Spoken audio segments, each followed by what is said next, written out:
ইএসকেল এটা হচ্ছে প্রবাসীদের সেবার জন্য একটা প্রতিষ্ঠান, তাই তো? 2023 সালে স্বৈরাচারী সরকার তড়িঘড়ি করে ভিডিও কলের মাধ্যমে এই অফিসটা উদ্বোধন করা হয়, যেটা আপনারা ইতিমধ্যে জানেন যে মিডিয়ার জগতে শেখ পরিবার নামে প্রতিষ্ঠিত। সুতরাং প্রবাসীদেরকে ব্যবহার করে এরকম একটা প্রতিষ্ঠান যেটা লক্ষ লক্ষ কোটি কোটি টাকা বিভিন্নভাবে পাচার করতেছে, রোহিঙ্গা থেকে বাংলাদেশে বৈধ করার চিন্তা করতেছে। কারণ ইএসকেল যদি পররাষ্ট্র মন্ত্রণালয় থেকে অনুমোদন হবে নাকি স্বরাষ্ট্র মন্ত্রণালয় থেকে অনুমোদন হবে, আপনারা যদি তদন্ত করে দেখেন স্বরাষ্ট্র মন্ত্রণালয়ের তেমন কিন্তু নথিপত্র নাই, ওইখানে কোনো অনুমোদন নাই। এবং সেখানে যে মালয়েশিয়া প্রবাসীরা যাদেরকে সেবা দিবে তারা সেবা পাচ্ছে নাকি সেখানে চোর তাপ্পড় কাটছে, সেটা আপনাদের বাংলাদেশে যারা মিডিয়া আছে আপনারাই হতে জাতির মেরুদণ্ড, আপনারা ন্যায়কে ন্যায় বলবেন, অন্যায়কে অন্যায় বলবেন। এখানে লক্ষ লক্ষ প্রবাসীরা সেখানে যাওয়ার জন্য তারা যেভাবে শিডিউলটা নিচ্ছে, যেভাবে দালাল ধরে টাকা দিয়ে তারা ওই লাইনে দাঁড়াচ্ছে, সেখানে গিয়ে দাঁড়ানোর পরে সেবা তো দূরের কথা, বরং সেখানে রেমিটেন্স ফাইটাররা, বাংলাদেশের কারিগররা, যাদের কারণে বাংলাদেশে অর্থনীতি এখনও ঠিক আছে, তারা চোর তাপ্পড় কাটছে।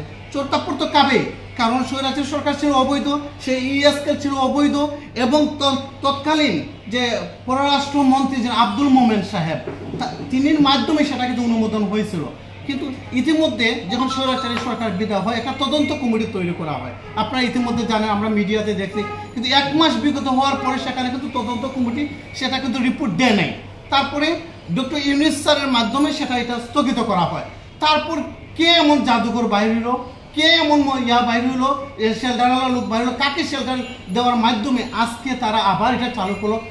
তারপরে কি আমরা প্রবাসীরা এটাই ধরে নিব যে এই সরকার যিনি বাংলাদেশের মেরুদণ্ড, ভবিষ্যৎ, যাদেরকে এই ছাত্র আন্দোলনের মাধ্যমে স্বৈরাচারী সরকারকে বিদায় করে রাজপথে রক্ত জুড়িয়ে একজন সরকারকে বসিয়ে আমরা আগামী দিনের স্বপ্ন দেখতেছি, আমরা সুন্দর একটা বাংলাদেশ স্বপ্ন দেখতেছি।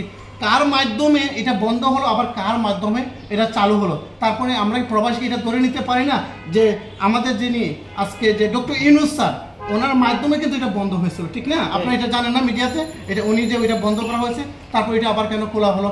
যে প্রতিষ্ঠানটা 1 বছর যেতে না যেতেই এইভাবে আলোচনা সমালোচনা মুখে প্রবাসীরা এটা চাচ্ছে না। মালয়েশিয়া প্রবাসী আপনারা যান, ওইখানে তদন্ত করেন, স্বরাষ্ট্র মন্ত্রণালয়, পররাষ্ট্র মন্ত্রণালয় থেকে ওগুলো জানেন, দেখেন আসলে মালয়েশিয়া প্রবাসীর সেবা পাচ্ছে কিনা। যদি সেবা নাই পায় তাহলে প্রতিষ্ঠানে প্রবাসীরা চাচ্ছে না। তাই বাংলাদেশ প্রবাসী অধিকার পরিষদের পক্ষ থেকে আমরা নিন্দা এবং প্রতিবাদ জানাচ্ছি, অতি বিলম্বে এই ইএসকেল, এই শেখ পরিবারের প্রতিষ্ঠানটি বন্ধ করা হোক। তার পাশাপাশি যদি ইএসকেল এটা প্রতিষ্ঠান বন্ধ না করা হয়, ডক্টর ইউনূস স্যারের কথা যদি সঠিক না থাকে, এটা পরিবর্তন হয়ে যদি আবার এটা পরিচালনা হয়, তাহলে এই প্রবাসীরা আবার কিন্তু রেমিটেন্স কিন্তু বন্ধ করবে এবং শটডাউন দেওয়া হবে।